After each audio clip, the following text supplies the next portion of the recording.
مفتی صاحب میں نے ایک بات نوٹ کی, میں سوال قاری صاحب سے پوچھ رہا ہوں, ہم یعنی میں ایک بچوں والا سوال پوچھ رہا ہوں اور بہت ہی بچوں والا سوال ہے, مگر میں مفتی صاحب علامہ صاحب جب بھی کہہ رہے ہیں امام حسن کہہ رہے ہیں, قاری صاحب امام نہیں کہتے, اس کی کوئی خاص وجہ ہے؟ آپ سیدنا حسن فرما رہے ہیں, اچھا یہ بھی سیدنا حسن نہیں, امام نہ کہنے کی کوئی خاص وجہ تو نہیں؟ نہیں کوئی خاص وجہ, یعنی ہم کہیں آپ بھی کہہ سکتے ہیں امام حسن کہہ سکتے ہیں, جیسے امام بخاری کہتے ہیں, امام حسین کہتے ہیں, امام حسن کہہ سکتے ہیں نا, لیکن امام علی نہیں کہتے. ایک یعنی چل نہیں رہا نا, ایک رواج میں, معاشرے میں. ہمارے یہاں تو چل رہا ہے, جیسے ابو بکر صدیق کو کہتے ہیں امام ابو بکر, امام عمر, کوئی نہیں کہتا. نہیں لیکن امام حسن کو تو کہتے ہیں نا, اس لیے کہہ رہا ہوں. وہ اس لیے کہتے ہیں کہ ایک طبقے کے وہ امام ہیں جو 12 امام چلے آ رہے ہیں نا, ان میں سے وہ ایک ہے. آپ کے بھی امام ہیں جی جی, حضرت علی امام کا. دیکھیں اس معنوں میں جو آپ پوچھ رہے ہیں نا کہ کیوں, تو اس کا میں نے جواب دیا کہ ایک طبقے کے وہ باقاعدہ امام ہیں, جس طرح 12 سلسلے چلے آ رہے ہیں. ماشاءاللہ. سب سے پہلے تو آیت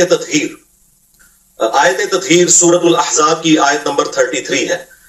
اعوذ باللہ من الشیطان الرجیم, بسم اللہ الرحمن الرحیم. انما یرید اللہ لیذھب عنکم الرجس اہل البیت ویطہرکم تطہیرا. ایک دن نبی صلی اللہ علیہ وآلہ وسلم اپنے گھر سے اس حال میں برآمد ہوئے کہ آپ نے کالے رنگ کی مرکز چادر اوڑھی ہوئی تھی. اتنے میں حسن ابن علی آئے. آپ صلی اللہ علیہ وآلہ وسلم نے انہیں اپنی اس کالی چادر کے نیچے لے لیا. پھر سیدنا حسین ابن علی, پھر سیدہ فاطمہ, اور پھر سیدنا علی رضی اللہ عنہم اجمعین وعلیہم السلام اجمعین کو چادر کے نیچے لے کر یہی آیت پڑھی, انما یرید اللہ لیذھب عنکم الرجس اہل البیت ویطہرکم تطہیرا. سبحان اللہ. اے نبی گھر والوں صلی اللہ علیہ وآلہ وسلم وعلیہم السلام, اللہ تو صرف اتنا ہی چاہتا ہے کہ تم سے ہر طرح کی ناپاکی کو دور کر دے اور تمہیں خوب صاف ستھرا کر دے. اس کانٹیکسٹ میں پھر صحیح مسلم کے اندر حدیث ہے 6220, اور یہ حدیث تو کافی طویل ہے. جب حاکم وقت نے سیدنا سعد ابن ابی وقاص کو زور لگایا کہ سیدنا علی ابن ابی طالب کی برائی بیان کریں, تو ان کو ریبٹل کرتے ہوئے مولا علی علیہ السلام کی جو 3 فضائل بیان کیے تھے, تو تیسری فضیلت یہ بیان کی تھی کہ ان میں سے مجھے کوئی ایک بھی مل جائے تو صرف اونٹوں سے بہتر ہے. اور وہ تیسری فضیلت یہ تھی کہ نبی علیہ السلام مباہلے کے وقت سیدنا حسن, حسین, فاطمہ اور علی علیہ السلام اجمعین کو اپنے ساتھ لے کر آئے اور اللہ کے حضور دعا کی, اللہم ہؤلاء اہل بیتی, اے اللہ یہ میرے اہل بیت ہیں. بے شک. اور تیسری آیت مودت, جس کے حوالے سے کنٹروورسی سنی شیعہ میں پائی جاتی ہے, میں آج اس کو بھی انشاءاللہ ریزالو کر دوں گا. قل لا اسألکم علیہ اجرا الا المودۃ فی القربى, سورہ شورا کی آیت نمبر 23. اس کے حوالے سے صحیح بخاری میں ایک حدیث ہے, ابن عباس کا قول ہے, وہ اس آیت کی تفسیر یوں کرتے تھے کہ نبی علیہ السلام کے جو مخالفین ہیں انہیں یہ کہا جا رہا ہے کہ نبی علیہ السلام کی قرابت داری کا خیال رکھو, لیکن جو تابع تھے نا سعید ابن جبیر, وہ اسے اہل البیت پہ فٹ کرتے تھے. اور میرے خیال میں دونوں یہ تفسیر درست ہیں. اگر اللہ تعالیٰ غیر مسلم رشتہ داروں سے کہہ رہے ہیں کہ نبی علیہ السلام کی رشتہ داری کا خیال رکھو, تو مسلمانوں سے تو بدرجہ اولا کہا جائے گا کہ آپ نے نبی علیہ السلام کی رشتہ داری کا خیال رکھنا ہے. اور اس کو سپورٹنگ جو ہے وہ صحیح بخاری میں سیدنا ابو بکر صدیق رضی اللہ تعالیٰ عنہ علیہ السلام کا قول ہے, صحیح بخاری میں 3751 نمبر. وہ کہتے ہیں کہ محمد کے قرب کو محمد صلی اللہ علیہ وآلہ وسلم کے اہل البیت کے قرب میں تلاش کرو. یہ حدیث اس بات پر گواہ ہے کہ قل لا اسألکم علیہ اجرا الا المودۃ فی القربى کی تفسیر جو محبان اہل بیت نے بیان کی ہے وہ بالکل درست ہے. پھر غدیر خون کی حدیث جو مسلم شریف میں اوپر تلے 4 حدیث ہیں 6225 سے لے کے 6228 تک, ان میں بھی نبی علیہ السلام نے قرآن اور اہل البیت کے ساتھ حسن سلوک کرنے کا حکم دیا ہے. اور اس کے علاوہ بخاری مسلم میں حدیث ہے, نبی علیہ السلام سیدہ فاطمہ سلام اللہ علیہا کے خیمے میں داخل ہوئے اور فرمایا کہ وہ بچہ کدھر ہے چھوٹا.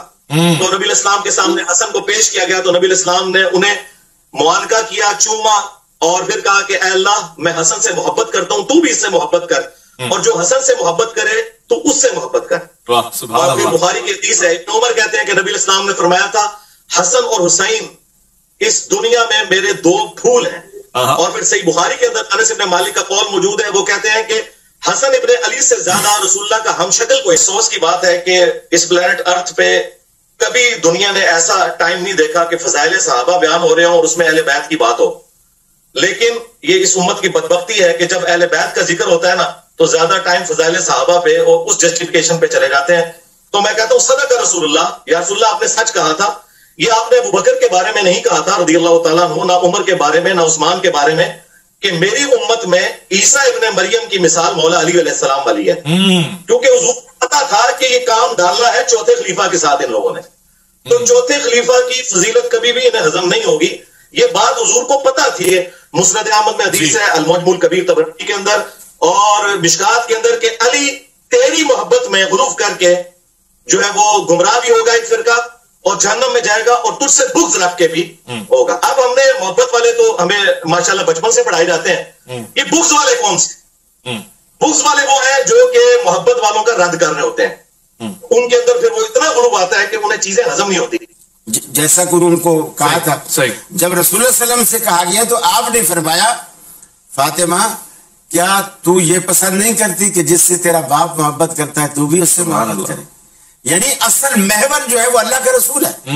یعنی اپنی بیٹی سے بھی کہا کہ میں بھی عائشہ سے محبت کرتا ہوں, لہذا تو دوسروں کی سفارشیں نہ لا, تو بھی اس سے محبت کر. صحیح. اب یہ جو بات کی صحیح بخاری میں جو مولانا صاحب نے حدیث پیش کی کہ نبی علیہ السلام سے جب پوچھا گیا سب سے بڑھ کر محبوب کون تھا, تو سب سے بڑھ کر محبوب بیوی سے بھی پوچھ لیں. سیدہ عائشہ کے بارے میں المستدرک للحاکم کے اندر حدیث موجود ہے. اما عائشہ سے کسی نے پوچھا بتائیے کہ نبی علیہ السلام کو اپنے صحابہ میں سب سے بڑھ کر محبوب کون تھا, تو انہوں نے کہا کہ فاطمہ سلام اللہ علیہا. بخاری مسلم میں حدیث ہے, فاطمہ میرے جگر کا ٹکڑا ہے. جب انسان کسی کی فضیلت بیان کرتا ہے نا تو اولاد کے بعد ہی اس کا ذکر کر رہا ہوتا ہے. یہ انڈرسٹوڈ ہوتا ہے, گھر والے پہلے نمبر پہ ہوتے ہیں. پھر انہوں نے پوچھا نہیں مردوں میں بتائیں, تو انہوں نے کہا کہ مردوں میں فاطمہ کا شوہر علی ابن ابی طالب, جو کہ کثرت سے روزے رکھنے والے اور شب بیداری کرنے والے تھے. الحمدللہ یہ میری ماں نے بیان کیا ہے, سلام اللہ علیہا. تو یہ سارے فضائل ہیں, لیکن ہمیں دیکھنا چاہیے کہ جب اہل البیت کی بات ہو تو ہم اسپیسیفکلی اپنی گفتگو کو اس پہ رکھیں, اور دوسری طرف نہ ہم چل پڑے. وہ ہمیں ضرورت نہیں ہے. وہ فضائل صحابہ ماشاءاللہ پچھلے 1000 سال سے فضائل صحابہ کانٹروورسیز ہو رہی ہے اور بڑا ذکر ہو چکا ہے. اللہ کے فضل سے اس کے اوپر اس وقت جو ہے اہل بیت کے حوالے سے کوشش ہے کریں کہ بھئی اہل بیت کے ساتھ جن لوگوں نے ظلم کیا, اہل بیت کے بارے میں تھا کہ میں تمہیں خوف دلاتا ہوں, میرے بعد ان کے ساتھ اس نے سلوک کرنا غدیرت